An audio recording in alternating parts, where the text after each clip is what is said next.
Episode 29 starts in 30 seconds.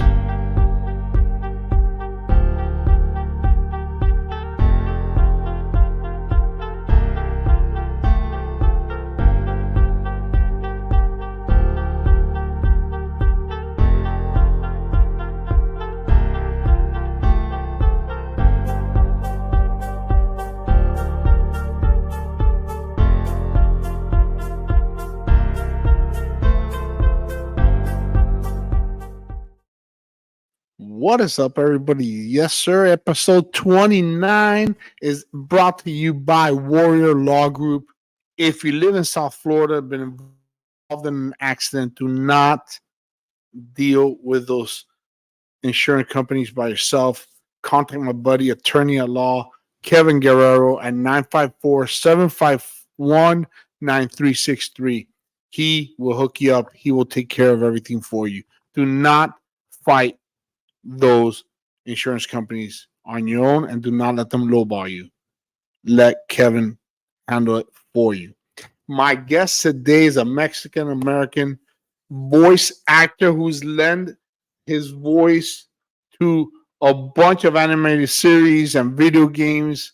Let's welcome on Albie Robles. Did I say your last name correctly? Yes, sir. That's correct. All right, Albie cool. Robles. Albie, thanks for joining me, man. Thank you so much for taking the time. I've seen the stuff that you're doing, man. You're a busy guy. I try to be. The biggest part of the job for voice acting is finding work. So it's kind of nonstop searching, auditioning, and just audition. You don't get most of what you audition for, but the more you audition, the more it comes back to you. Okay, well, start us out with your background. Tell us, who you are, where you're from, all that stuff. I know I mentioned you're Mexican American, but tell us exactly, a little bit about your background and where, how you got started in voice acting. So I was born in Chihuahua, and in the city, Chihuahua. I moved up to the United States at age of 4. I grew up in New Mexico, a little town called Reynosa. And that's a little town that is up in the mountains. So I worked for a long time. I did theater in high school. I wanted to go into film for many years. And I went up to film school in Vancouver, Canada. Came to Dallas to try to get into the industry. And I just worked at the Studios of Las Colinas for maybe 4 years or so. Helping in the tour department, and I would help do grip work for friends of mine. Honestly, I didn't have the work ethic at the time to seriously pursue film. A lot of people that want to get into the film business don't realize you really got to just work your butt off. And at the time, I did not have that in me. I wanted for kind of things to fall into my lap. Years later, I did a play, and a woman there who has run that theater department for many years told me that she had seen in my performance there something she saw in my acting, something that she had only come across maybe 3 or 4 times in her entire career, which, at that point was a 30-40 year career at that place. So that meant a whole lot, but eventually became a source of depression for me because eventually, I left the Studios of Las Colinas and I started working just where I could. And it was just kind of a series of dead end jobs. And I also became a dad at that time, and it kind of didn't have time to pursue a lot of the things that I wanted to pursue, music, doing plays, or getting into film, because I no longer had the time. I couldn't commit to rehearsals because the boy was a baby at the time, so I was not going to be the dad who just leaves it like, oh, the wife will take care of him. So I can't do plays for the same reason. No times for rehearsals. I couldn't commit to auditioning for a lot of things. And I kind of became depressed because there are a lot of people like me out there who, yes, you can play music and do stuff at home, but some of us, for whatever reason, whatever strange, sad reason, we need a recipient for that. We need an audience. We need to see our work bring joy to people, or excitement, or fear, or whatever it is we're working on. And without that outlet, I went into a pretty deep depression. And uh, knowing what that woman had told me, who ran that theater department, made it worse because I knew that I had a talent for it and was sitting on it, and I felt that it was a waste, and that I could be using it to do something that makes me happy.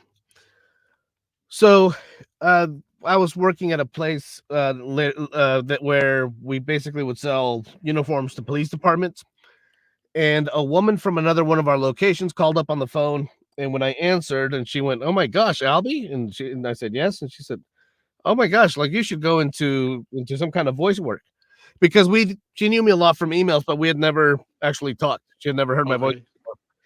And when she said that, it just it was like a key turning in a lock. It felt right.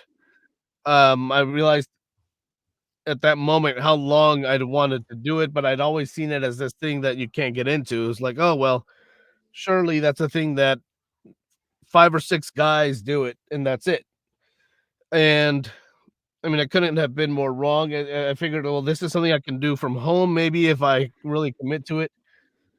I brought it up to my wife, and when I had talked to her a couple of weeks before about being depressed and why I was depressed, and she had said, "Well, let's pray about this and let's see if a solution presents itself." And this happened like seriously 2 weeks after that. So I talked to her about that, and I didn't tell her the way I told you. I just told her, I brought it up in a really kind of wishy-washy way. I said, "Hey, I really am thinking about, I'd like to get into maybe doing like voiceover work."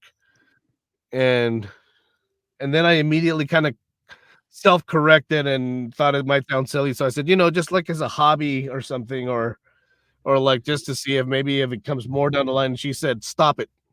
And she like gave me a look. And I said, "What?" And she said, "Stop doing that. Tell me what you want to do."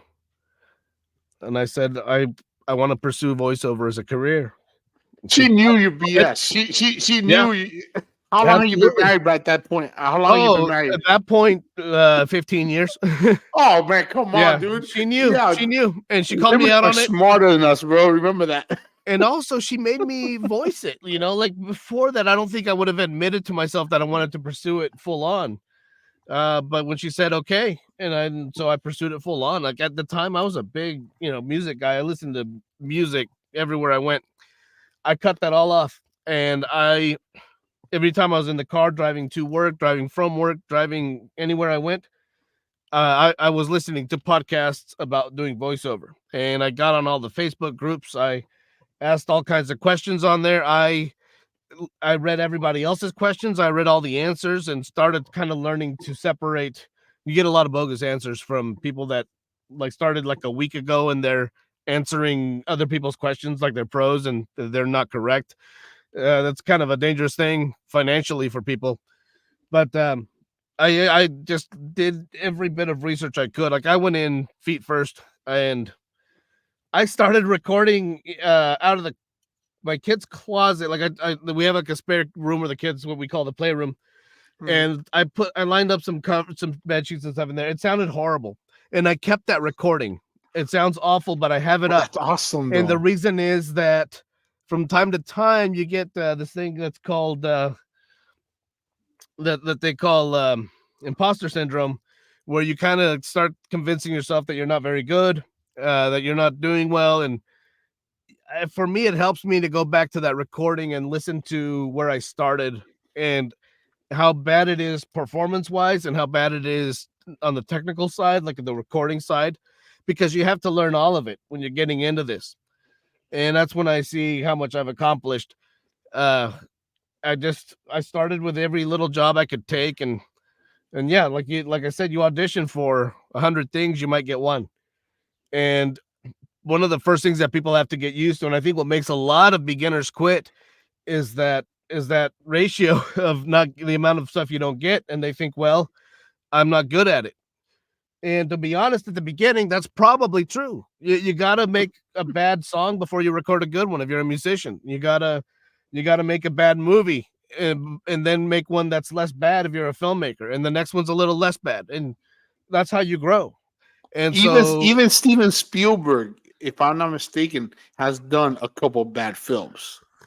So he's done a couple that were, yeah, that were not well received, and it's just a matter of you just got to keep going, and each time you do it again, you get better at it, and then eventually you have to learn that the reason you're not getting auditions is not because you're not doing a good job and not because you're not turning in a good recording, but because a casting director has a voice in their head that this character sounds like, is they have a specific voice, and the second your demo starts and it's not that voice, they move on, and you can't take that personally. You're just not the one for that job.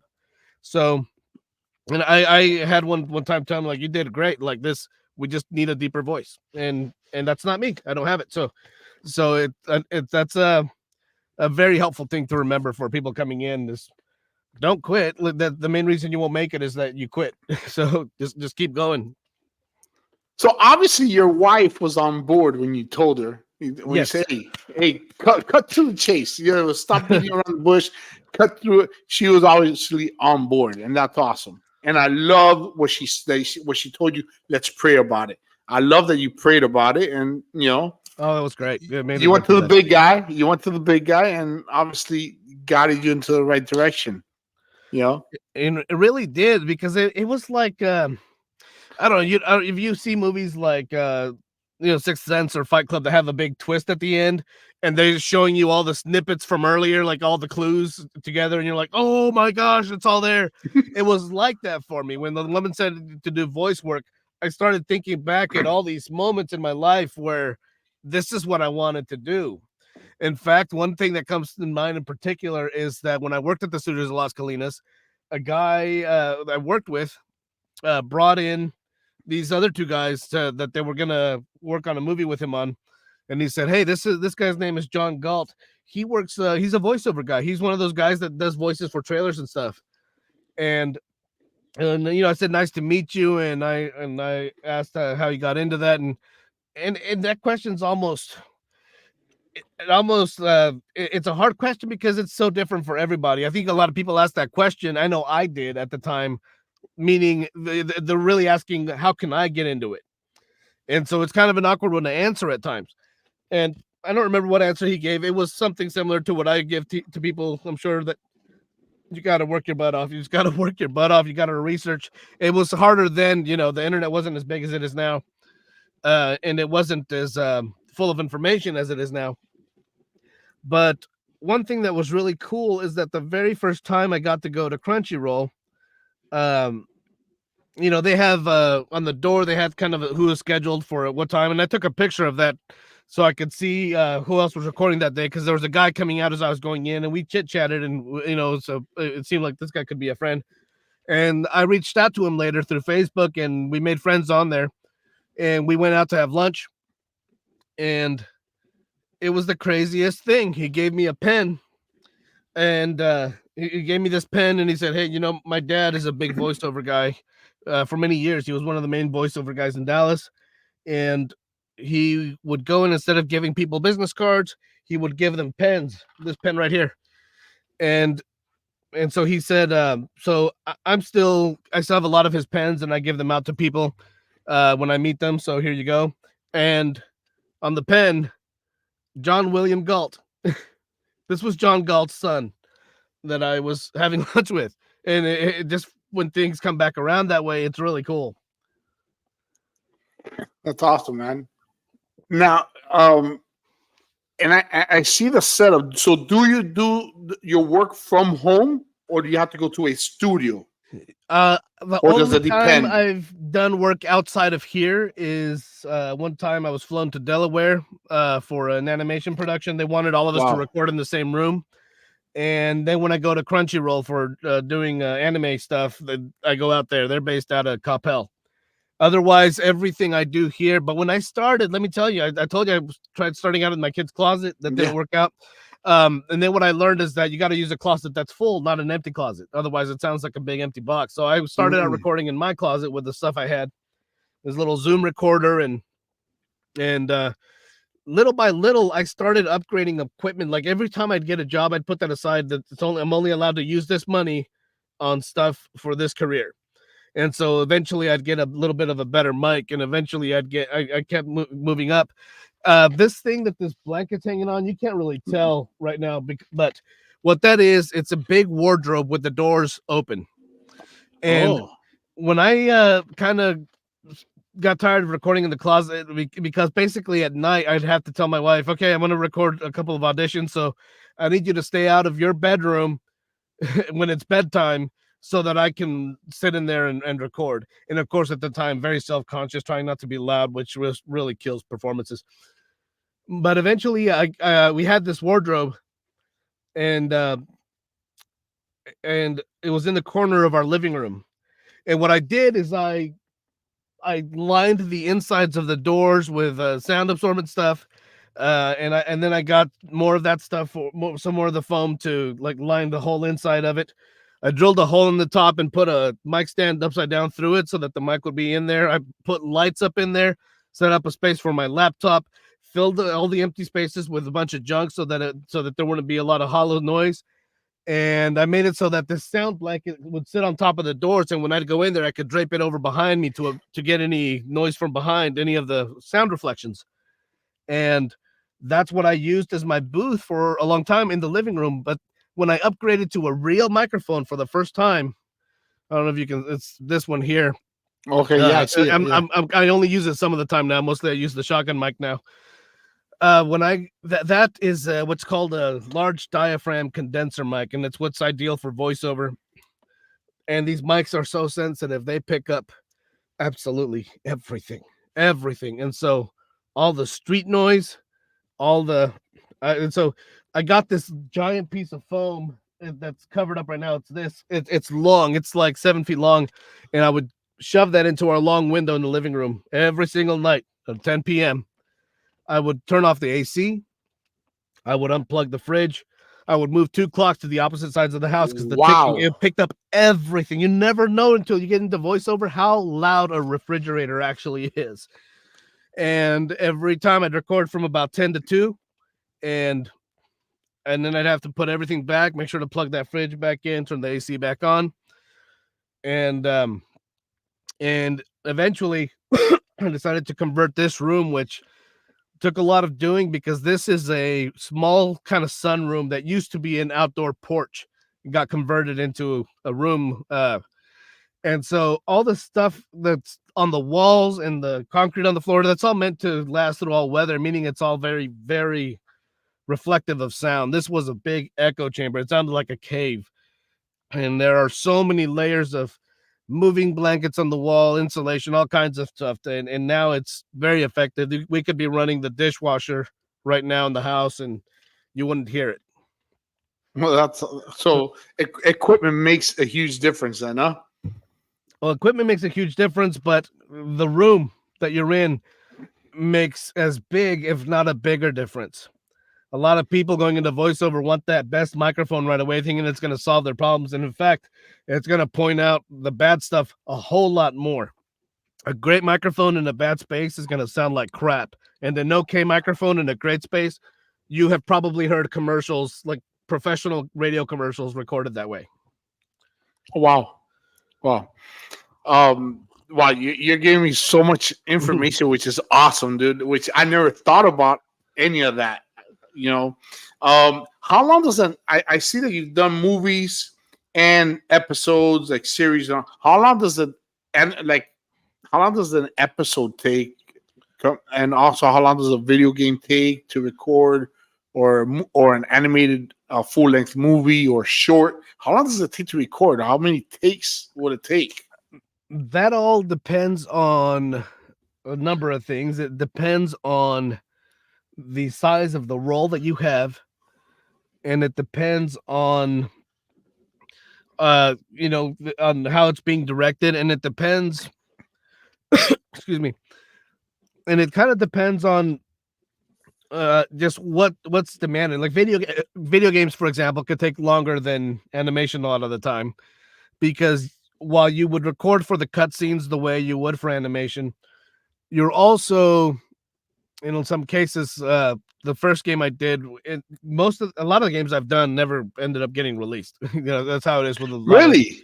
animation too. Yeah, a lot of the stuff just never sees a lot of games, especially video games. Though the developers, they can run into financial trouble, or or their friends that get in a fight and then they just don't finish it, whatever it is. That first game that I did, I was playing the voice, kind of all the villains, all the soldiers. It was a first person shooter, and I had a voice of the main villain who was in cutscenes, but also all these soldiers that were getting killed, that you kill throughout the game. And that took so long because I'm basically, they'll give you a line like, I wonder what's going on, but then it tells you record it first, like there's nothing happening. Then you record it like you think somebody might be there, and then you record it the third time, like, hey, there's someone right there. And so you have like, what's going on? And then you have what's going on? And then you have the urgent, what's going on? And so there's, you do that for every line. So this long script for every single thing that you might overhear these soldiers saying when you're around them. And then come all the I'm shot, all the different versions of being shot, being set on fire, all the different ways of getting killed. My throat got very hoarse recording that night, and I recorded until about 1:30 in the morning or 2 in the morning, when I learned one of my very first rookie lessons that I guess everyone learns at some point. My SD card had run out at some point, and my throat was already raw.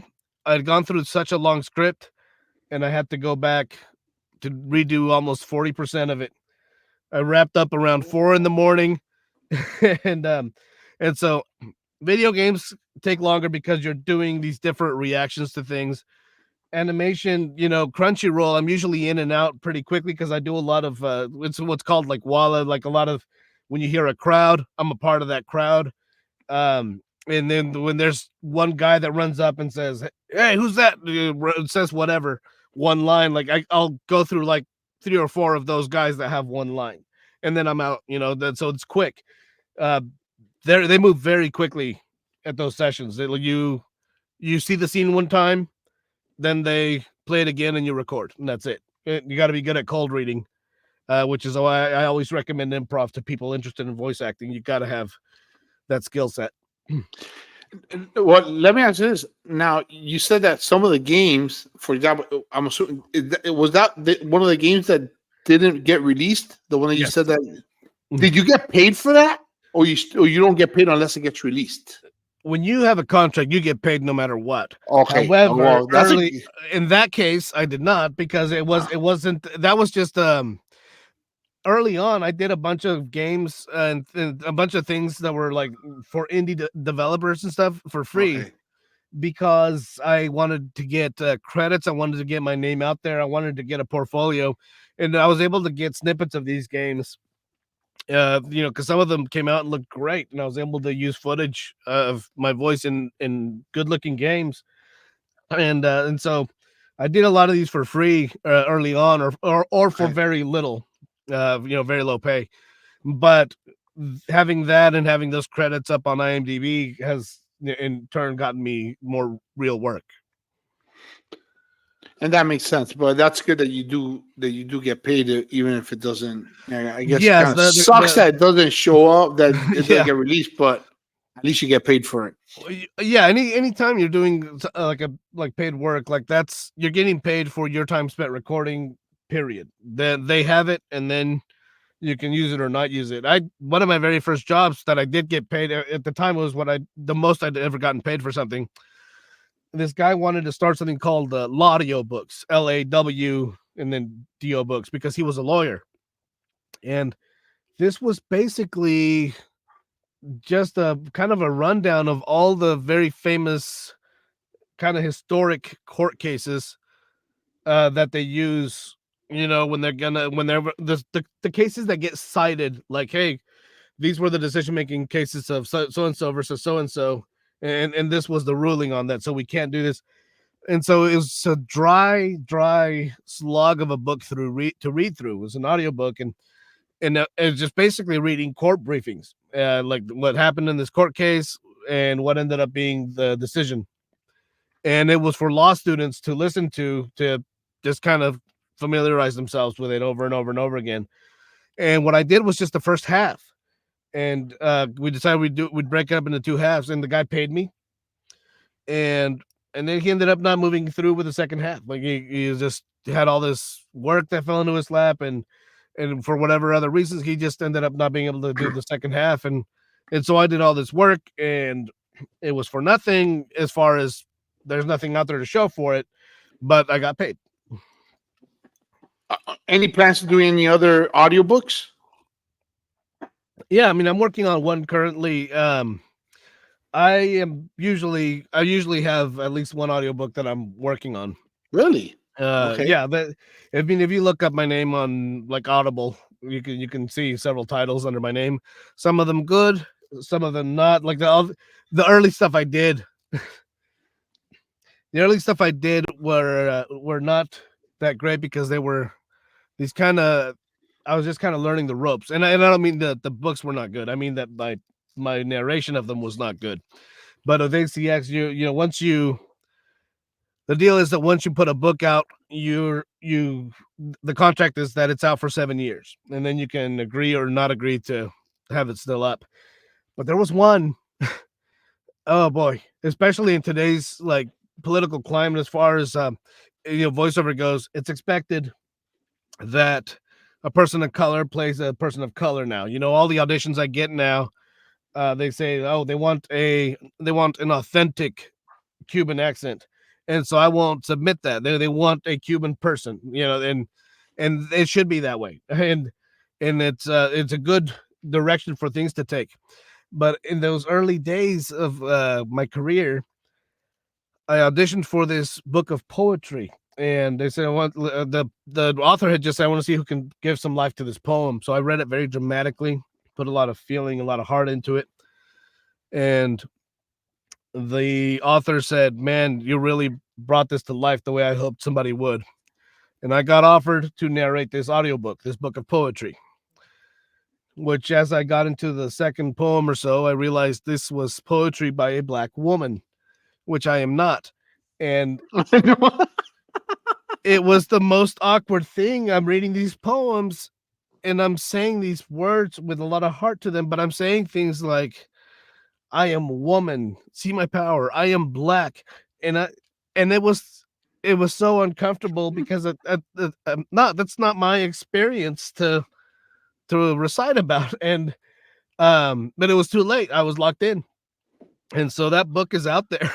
You know, it should, you know, I'm almost 6 years, about 6 years into the voiceover career. So another year or so, that contract will come up and say, do you want to keep this up? And I'm going to say, no. It's I like the poems, but it's not that should not be my voice on those.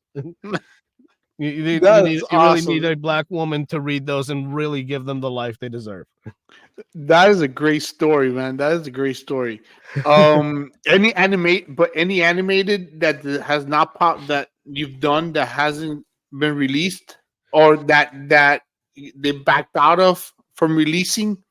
I know you got some that are in production or in post production. I don't. There's maybe a couple of things that I put out there that basically are being worked on by like one or two people, so it's a super long process. So I recorded, you know, some of them are like some of the very first things I recorded, and they're still working on them, and they say they're still working on them. But you know, I think it's just the kind of thing that they get around to doing when they can, and maybe in the back of their mind they've let it go. But sometimes they surprise you and just show up. They're one of those like this. I helped do voiceover for like a trailer for something called Henshin that was an indie animation, and it went on so long I've kind of forgot about it. And out of the blue they said, oh, here's the finished trailer for the voice you did for this, and there's my voice in the trailer. But by then, you know, I'd had more experience, so my first thing was like, oh my gosh, hey, if you want me to record this again, I'll do this for free, because I'd rather have what I can do now versus what I could do then. And they said they would if they wanted to, but I haven't heard back. But basically, that was just moving along very slowly. The one that I went to Delaware for is being worked on, and that's been a long time, but it's going to continue being a long time because that one is they're animating it from the get-go. Like the animation I've done most of the time is just dubbing, like at Crunchyroll. You're putting your voice where another voice existed, and you're having to match what they say. But in this case, they're actually animating around our performance. You know, our lines are what are being drawn to match, and that's the first I've had for that. So I know it takes a while, but I'm looking forward to seeing that. That's awesome, man. I love your humbleness, knowing that at the beginning you weren't that good, and obviously you gotten better with experience. But I love your humbleness that you admit that when you started out you weren't that great, and It I needs I to be love that that. way, and sometimes Huh? I feel like I'm still not. But I I think love that. that's when you do the best work. I think anyone that thinks they're great right off the bat, they're not gonna make it Mm. because they don't feel the need to learn. And Mhm. I heard Alfred Molina and I heard Gary Oldman both on podcasts individually of one another. Just they were, several episodes apart, but the way Alfred Molina put it was every day I go to work on a movie, I think this is it. This is the day I'm going to get caught. I'm going to get found out that I'm just kind of breezing through this. I don't know what I'm doing. I don't think I'm that good. And Gary Oldman said the same thing. And they're both very highly regarded Legends. actors. Yeah. So a lot of people feel this imposter syndrome thing, and you do kind of feel like you're faking it a lot of the time, and you kind of feel like uh, you're surrounded by these other people that do this that are pros, and they're the real pros, and for whatever reason, you're not the real pro, but it just feels that way sometimes, and you got to keep reminding yourself of it. But again, I think that nervousness and I think that desire to get better keeps you going and it keeps you improving. And the way I liken it, I heard somebody say this one time, and I don't remember who I did attribute it to them, but all the pro basketball players that are in the NBA right now, they have a coach and Hmm. they practice and they go to practice and they're taught new things. They don't just get into the NBA and then they're like, well, I'm in. That's it. I'm good now. And then they just stop doing it. You have to keep growing. You have to keep learning. And I do see new people fall into this trap of, I guess they were told in their theater class that they were great or something. And so they come in thinking that they don't have to do the coaching. They don't have to do the training. They've got the skill and they're ready to go. They just need to know where to get the jobs. And when you tell them, when they ask you, like they want to know how to get in and what they have to do, when you start bringing up they need training and coaching, you see their eyes kind of glaze over. They start to lose interest because they know in their heads they're thinking, oh well, I'll skip that part. Let's see what else he says because I don't need that part of it. But everybody does. There's things that you need to know about how to talk into the microphone and how far away to be from it and when you should move closer to it. And there's just all kinds of things to learn. And then you have to learn all this audio engineering that I saw somebody actually write the other day in a question saying that they were just starting out, but hey, I know that if you're like a real pro, like if you get to go do a major movie, uh, the engineer takes care of it for you. So why is everyone telling me that I need to learn how to do audio engineering? And well, the answer is that nobody's just going to put you in a major animation or movie. They're not. They're just not.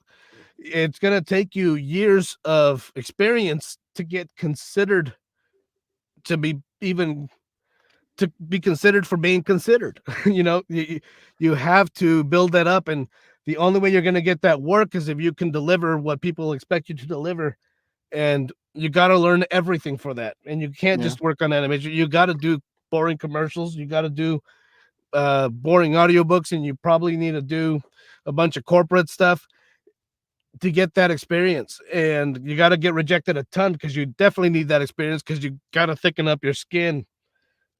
And you just have to go through it all. And these people that think that somebody got famous overnight, like when Jennifer Lawrence, she made Winter's Bone, and was suddenly a huge star, and everyone goes, well, Ghost, we just need that break. And, you know, you just get that break, and then you're a star. So they go out thinking, well, they're the one that's gonna get that break. But the thing is, before that actor gets that break, they've been to 1,000 auditions where they were humiliated and rejected, and going into a room full of people that looked exactly like them, that are better than them, and times when money was scarce, or times when they had quit the acting job altogether, and then gone back to it because they thought they couldn't make it. Then after 12, 13, 14, 15 years of that, they get cast in this movie, and they're prepared because of their experience, and then they kill it because of their experience, and that's why they get famous. It's not overnight. And even when I got into Crunchyroll, everybody asked me, well, how did you do that? Because they want to do the same thing. But you know, over the years that I developed the skill set that I have, and the experience with the equipment that I had, eventually I was able to get enough work to where I could save up to get a professional animation demo done. And because of my experience, I was able to do a good job in producing that, or having that made for me, because I was using a homemade one before that. And I happened to reach out to the right person at the right time, and then all these coincidences happened. But part of what got my demo listened to when I sent it where I sent it was that I sent it with a note saying, hey, here's my IMDb, here's all the stuff I've worked on, here's all the experience I have. And if you're working that much, it means that you have not been blacklisted. You're getting work because you're people keep seeing something in you. And so to be able to include that long list of credits, being able to include a professional sounding demo that was well performed because of my experience, then I got called very quickly afterward. Like 2 days after I sent it, I got called in. And I asked the person I know up at Crunchyroll, did you tell somebody I was sending this in? Because I got called right away. And she said, no, like your demo must have impressed them. And so it just came in at the right time. But that wouldn't have mattered if it wasn't good. And the way to get good is to work your butt off for a very, very long time. Yeah, okay. I doubted that somebody it's just, let's say I do a recording and I just send it to Crunchyroll. They probably wouldn't even look at it. They'll say, who the heck is this guy? You probably won't even get it to the right place. There's an email address that's out there for everybody, that they get 800 emails a day that they can't look at, because everybody wants to do anime. Even people that don't do voiceover want to do voiceover for anime. So then there's one that's out there that professionals can find and submit more serious inquiries through. But you know, that by itself, I was in the right place career wise for them to give me that.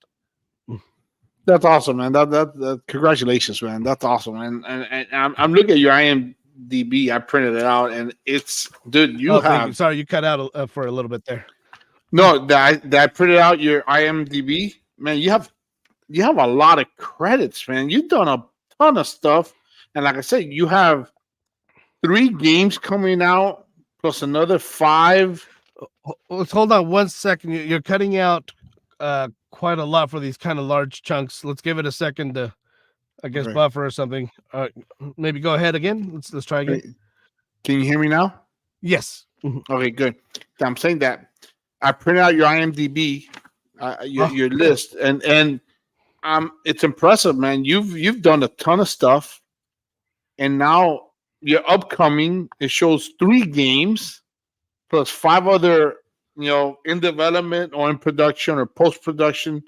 You have a total of 8 things coming out. So, or do you have, obviously it pays well, right? Well, some do and some don't. That's they're not getting like the money that a lot of people assume. Now, if you're a union, then yes, you get a lot more. You get paid a lot more for jobs.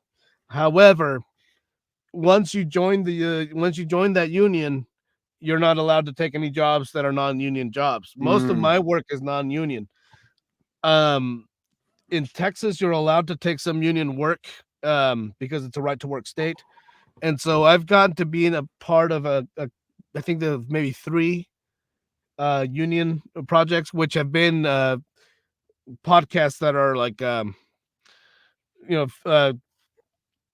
scripted podcasts. So, not like an interview podcast, but ones where where I played a character where it's episodic. And one of those you'll see in that IMDb is called The Lion's Den. Actually, no, it's not on IMDb right now. They're going to put it up, but it's not there yet. It's All right. The Lion's Den by Voyage Media, where I got to be a cartel boss, and that was a whole lot of fun. And since then, I've done 2 other projects with Voyage Media that I'm just super excited about. One of them's coming out at the beginning of May, and it's probably my favorite role I've ever done, and that's called Someone is Killing the Wolfhounds. And it's a true story about a Vietnam general that became so crazy and violent that he ended up kind of becoming a threat to his own soldiers, and they make the decision to try to kill him. And that's based on a book that's a nonfiction book. So playing that sergeant though that's just maybe some of the most fun I've had performing. And that's an animation also. No, that one is It's a live action. No, that's a podcast. It's a scripted podcast It's a through podcast. Voyage Media. Okay. Yes, Okay. yes. Mhm. Well, besides that, what's been your favorite role? I mean, do you have a favorite role, whether it's a video game or a short or an animated series or whatever it is? My 2 favorite roles have been that one and the cartel guy, which was for the same company, the cartel boss for the Lion's Den. And that was so much fun. I really love to play villains, and it's odd because I'm a very friendly guy in real life. I go out of my way for people, but I love to play these really despicable characters, and somehow the worse the character is, the more fun I have playing it. And at one point you got to realize in voiceover, a lot of people are going out for everything, and they're auditioning for everything they can, and that was me. But then after a while I started realizing, what am I doing? Like, this character that's like described as like an 18-year-old guy who's like a Peter Parker type. I don't sound like a Peter Parker type. I can't be that. I can be a dad or an uncle, and then I do like a lot of villains. I can do these police type, sergeants, drill instructors. I can do those types of roles. But at one point I realized I gotta stop trying for these young hero roles. That's not the kind of my voice doesn't work with that, and my voice won't be believed as that. And you got to know eventually what auditions not to take. That makes sense. That totally makes sense. Now, besides your son, do you have any other kids? I've got 2 boys right now. Charlie was the one that was alive back when I was doing when I was kind of going through that depression thing. Now we have Oliver as well. Charlie's already in middle school. He's in 6th grade. Oliver is he's in the 4th grade, and I have a whole lot of fun with both of them.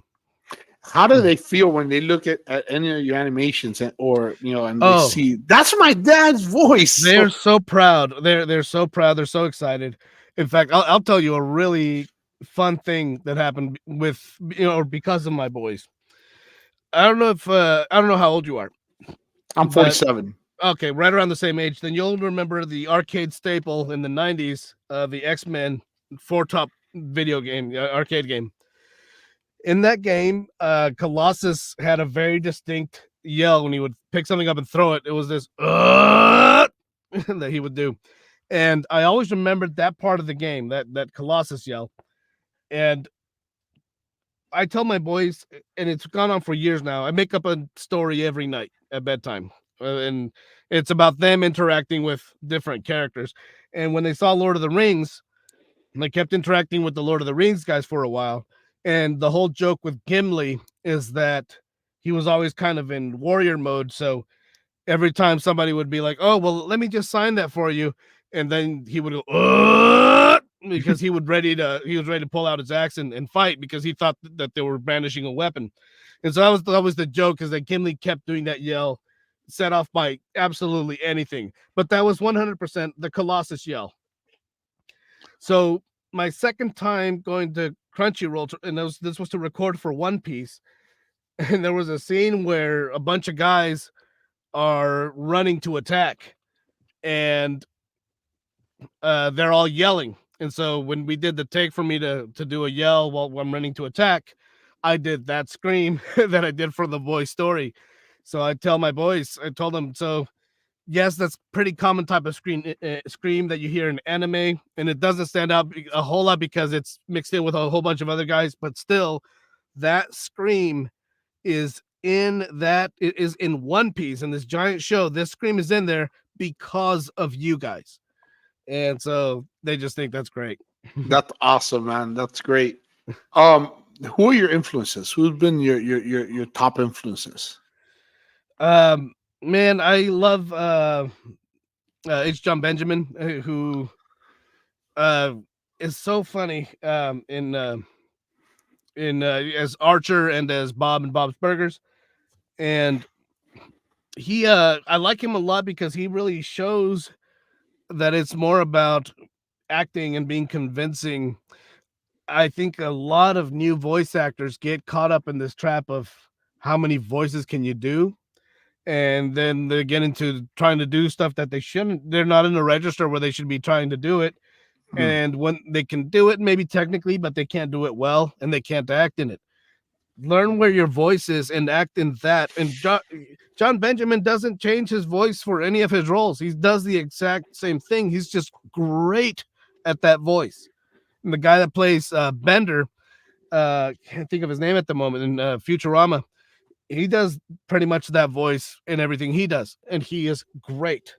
And I find that in my stuff, I'll change up tempo, I'll change up cadence, I'll change up accent, but overall, I probably have about 4 voices that I go back and forth between that I can do really well. And outside of that, I can maybe learn something, but that's my comfort zone. And I, I'm not gonna get caught up in trying to do a high pitched cartoony voice because that's not where my voice lives, and I can't do that without sounding like I'm trying to make a voice. I see new guys will come on to like the subreddits and be like, "Hey, I'm coming in a voiceover and I can do 19 different voices." I bet you can't. I bet they don't sound as different as you think they do, and and I bet you that maybe you're hearing these differences, and to everyone else, we're maybe gonna hear 6 of those, and yeah, no, don't get caught up in how many voices you can do and impersonations. Everybody they talk about how good they are at impersonations. That's not a part of this job. There are a very, very small handful of people that do get called in for what's called sound-alikes. Hmm. And so Morgan Freeman is finished making a movie. He's moving on to the next project, and he is on some other set now, and they realize, oh, we need to re-record this line. Um, or we need to get some grunting sounds while he's picking this thing up. Well, then that's when the sound alike comes in, and he'll record that line. And I think a lot of the time that's the dubs you hear, like when they've changed a bad word for like a network cable movie or something like that. But still, that's such a small fraction of people, and the people that do that are identical. Hmm. Don't try to sound like a bunch of cartoon characters. That's somebody at Crunchyroll specifically told me that, somebody who's a pretty experienced, seasoned voice actor I met in the green room at Crunchyroll, my first time there. And he asked if it was my first time because he saw me taking pictures and stuff, and he could feel my excitement. and and he asked me if I watched a lot of anime, and at the time I didn't. I started watching One Piece after that, but I said no, I really don't watch any. And he said that's actually a really good thing. That's going to help you here. He said a lot of people come in that are big fans, and as soon as the director starts trying to direct them, they'll say, "Oh, so you want me to sound like Sanji? Is that you want me to?" And no, the answer is always no. They don't want you to sound like any of those guys because that guy works there. They have that guy, and if they wanted him, this character to sound like that guy, They They would get have that given guy. the part to that guy. They just have him come in. He's one of their guys. So no, don't try to impersonate anybody else. Create your own characters. However, this goes back to that you don't have as many voices as you think you do. I learned this about myself, doing audiobooks and thinking I'm doing some very, very varied voices for the characters. And you can tell the characters apart, but not because the voice sounds that different. In my head, it really did. But it's really mostly because of that changing of the cadence and how they speak. But somebody pointed out on a podcast about voiceover that because this kind of happens with everyone, this is where impersonations can help you. If you do an impersonation of someone and it's not that good, which and a lot of the time it's not as good as you think, but do that and you have created a new character. If you do a bad Rodney Dangerfield, you've invented a different character. And so use it for that. You use it to help you in character creation, visualize who you want and talk like that person or how you think that you're talking like that person, but then give it a spin in a little bit of another direction and you have yourself a unique character. Focus more on creating characters than on doing characters that exist. Nobody, casting directors, they're not interested in hearing your impersonations. That will never get you hired onto a job unless you sound exactly like somebody, but still those sounded like jobs. They're going out to major agents in LA, not to the people that are casting here. Now, you may be doing some comic dubs and fan dubs and things early on. It may be fun for that, but don't make that your focus. Mm. Have you done or planning on doing anything in Spanish? Yeah, I've done a lot of work in Spanish, but Really? I haven't done any like fictional work in Spanish. I have the highest paying jobs I've ever had doing this has been Spanish corporate work. Doing like when Okay. you get hired onto a company and they play a video to train you, doing those things. Okay. Those corporate work and voiceover pays way more than any video game or animation I ever did. No That's where the way. biggest money has been. Absolutely. Really? That corporate stuff. I would not have thought that. I would not have thought that. Wow. Yeah. Now when of course, if you were to get into like studios like Nickelodeon or like DreamWorks or Disney or whatever, then yes, you're getting you're on a whole different pay scale. But as far as most people that do a lot of people that do a lot of voiceover work, they have that second job. And it's pretty normal because if very few people do just voiceover for a living.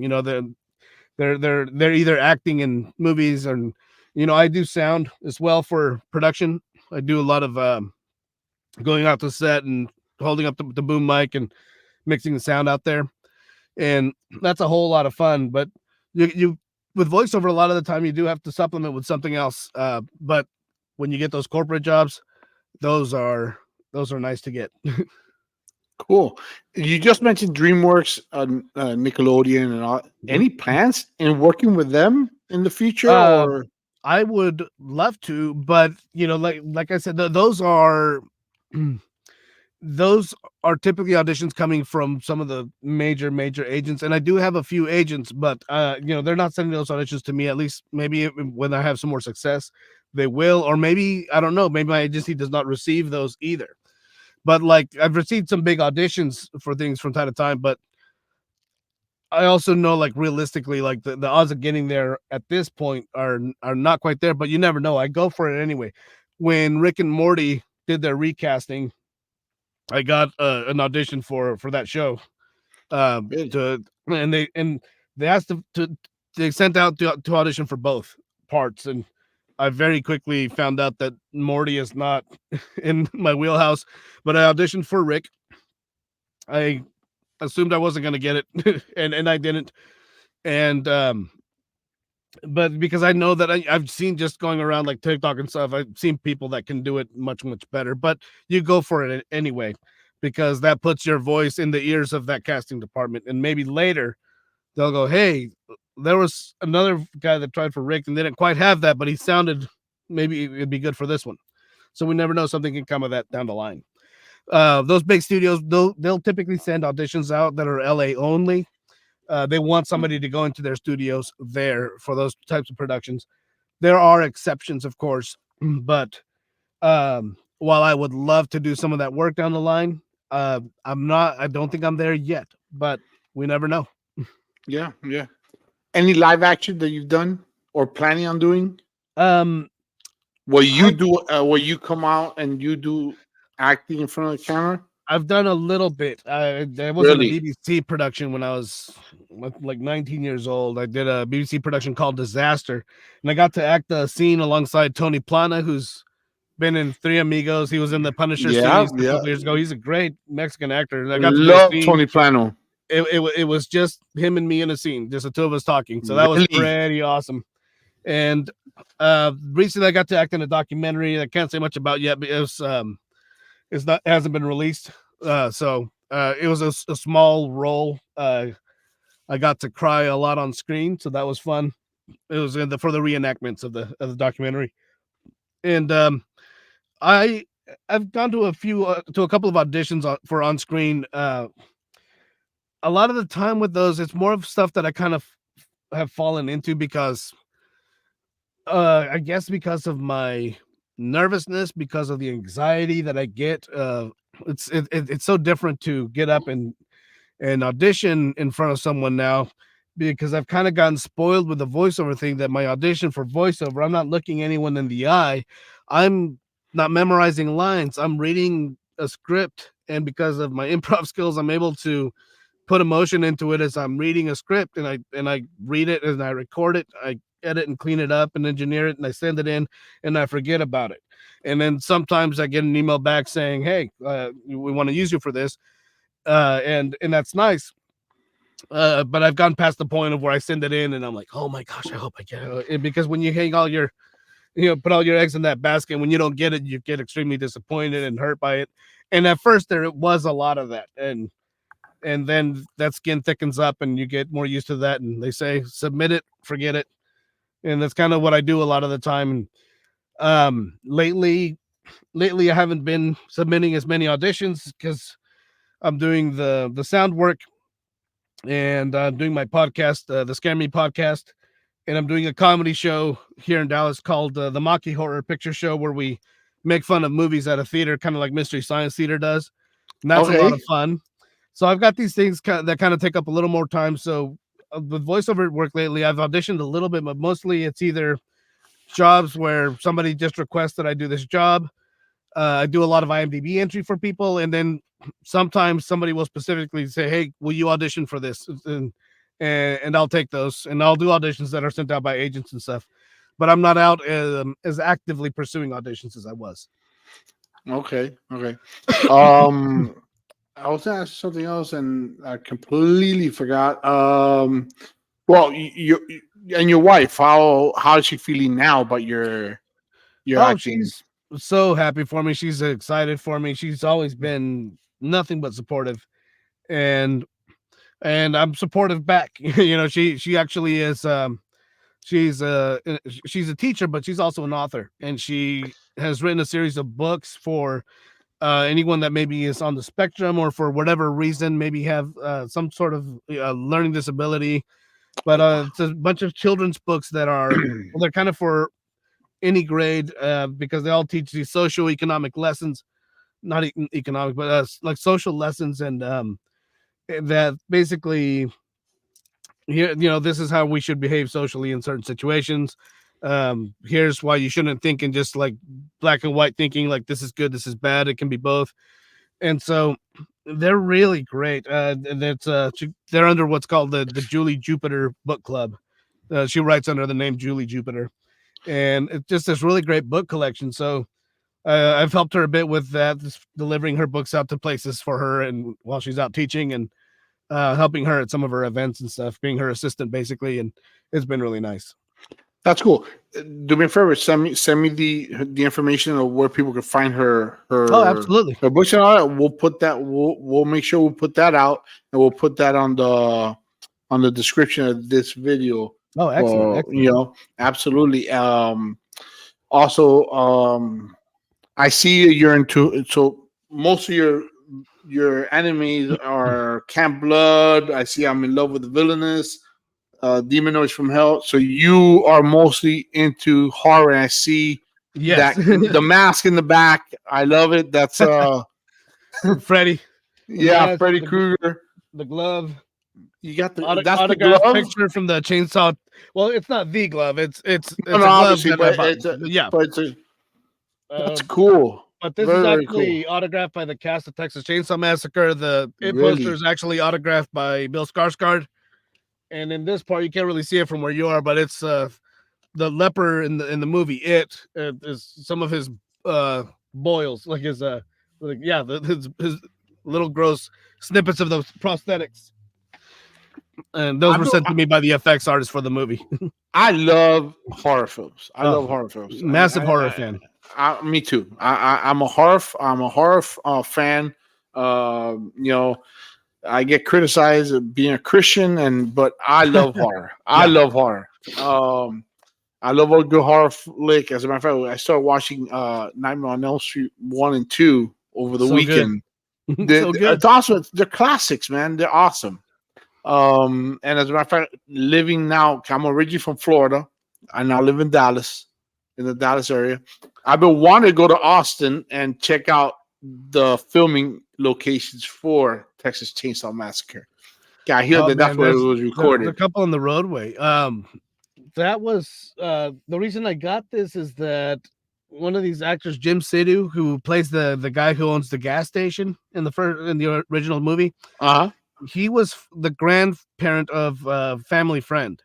And so basically, when he went to a convention one time and they were all doing their autograph signings, his daughter, who is my mother's like closest friend, like asked him if he would do that for me because I was a horror fan. So they passed it around all the tables and they all signed it. But massive horror fan. In fact, that was one of I had this kind of mini bucket list of things I wanted to do that I've kind of fulfilled in odd ways. When I wanted to get into voiceover, one of those things was I wanted to do voices like in Mystery Science Theater 3000, which I'm now doing for Maki Horror. One of those things was I wanted to do like a Texas Chainsaw Massacre opening narration. And a couple of years ago, when somebody made a fan film called The Sawyer Massacre, I got to do the opening narration for that, the way John Larroquette does. And so that was just so great. I wanted to do little kind of monster voices like Gremlins, and I got to do that for Demonoids. So that was a lot of fun. And of course, my big horror outlet is the Scare Me podcast. I love people come on and they tell me either paranormal encounters that they've had themselves or things that they've heard about. And my most recent guest is actually from A Nightmare on Elm Street. I haven't put that episode out yet, but she's the woman in the young woman in the hallway, the hall monitor. That does yes. I just had her on. Really? And I had the original Judith Meyer on, Michael Myers' first victim. She came on the podcast. The original Ben Hanscom came on from the original version of It. So I've had some cool guests. I'm very excited to. I'm gonna check. I'm gonna check out. I'm definitely gonna check that out. I'm gonna check that out.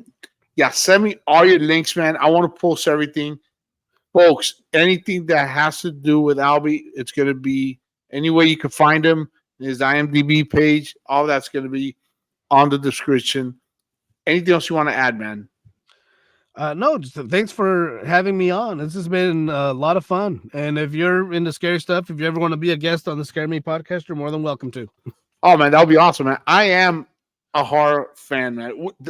Let me tell you, I've been asking this to some of my guests. Your Mount Rushmore of horror films, top 4. John Carpenter's The Thing, A Nightmare on Elm Street. Oh man, I would say, and obviously the original. The thing you're talking about, the 1982 one, right? Correct. Yeah. The 80s version of The Blob, I absolutely love. And oh man, it's so hard to put them up there. But I would say maybe the Texas Chainsaw Massacre. But then I hate to leave Evil Dead out of it. Like that's fantastic too. Those are classics, man.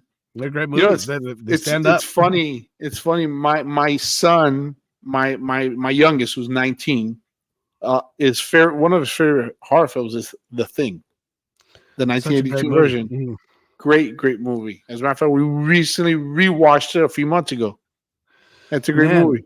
and when it's so upsetting to hear, like, when they did that kind of prequel, and I think it would have been an okay movie if they hadn't digitized all the effects. And I was so mad to learn, I got this picture, this autograph picture from the makeup artist for it. I made friends with that guy online, the makeup artist, and he told me that he worked on The Thing in that newer version, and that they made all that stuff. They made it all practical effects. That was all there on set, and then the production decided to superimpose all of that with digital effects.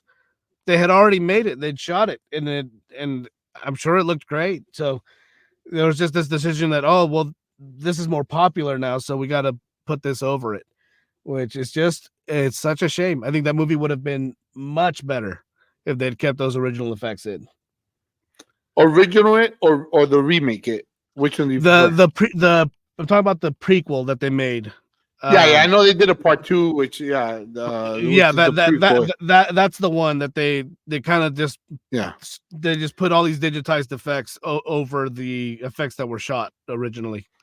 But which one do you prefer, the 1990 version or John Carpenter's is what I prefer. John Carpenter's is the best. I think maybe the best horror film of all time.